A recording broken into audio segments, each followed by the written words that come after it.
The first session will be largely more theoretical. So it will be an attempt to conceptualize or think through the academic space. What exactly is this space which we call the university? What exactly should it and does it engage with? And how does it engage with the rest of the world? In this seminar today, we will discuss and debate questions that we face in the university. Is the semester system good or bad? If we say it is bad, then why do we say so? I would say, and many might concur, that privatization of the educational sector is also bad. Why do we say that? In the final session, we will discuss politics in the university. Why do we need politics at all here? To begin to answer any such questions, a fundamental question needs to be addressed. What is the university and what do we do here? The university is a workplace where students, teachers and karamcharis work. What is work about? It is about production. Human beings are creative and we create in our workplace. As creative beings, we find fulfillment in what we create, and what we create is an extension of ourselves, through which we reach out to others who are also part of society. In the university, knowledge is produced. We study, teach, research and discuss. As creative beings involved in the production or creation of knowledge, it is through the knowledge we produce that we put forth ourselves, our identities to the world.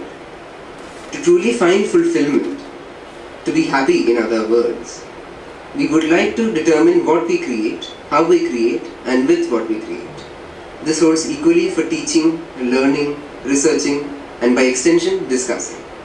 Although some could argue that the workplace, in this case the university, is not that important a site in our lives and home is more important.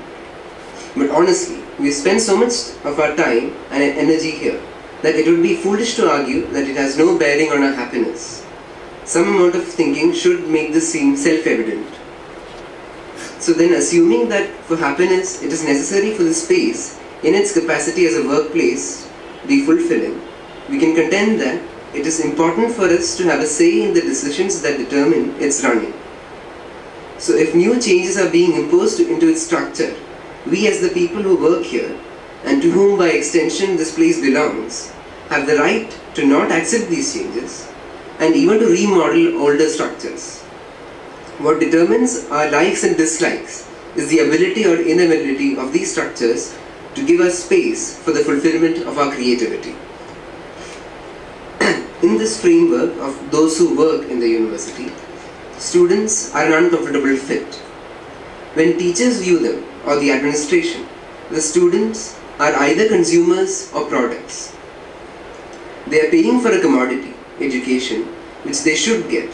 So if teachers go on strike, they break the consumer-producer pact. Or it is the task of the teachers to prepare students for the market. So if they go on strike, they are hindering production. When individuals situated in the university as subjects look at the university, they see that while for those who work here, it is the permanent site of labor, for the majority of the students, it fails to have any connotations of finality. Studenthood is a temporary state, a purgatorial interlude that precedes entry into the heaven of work and salaries. When one tries to politicize this space, one of the main problems one faces is that students do not feel they have much to gain by its improvement.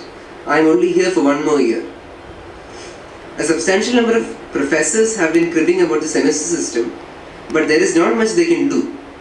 They are afraid to go on strike because they themselves feel that by hindering production and by breaking the consumer pact, they will be harming careers and might bring the wrath of the ministry on them. On their own, they cannot stop these developments.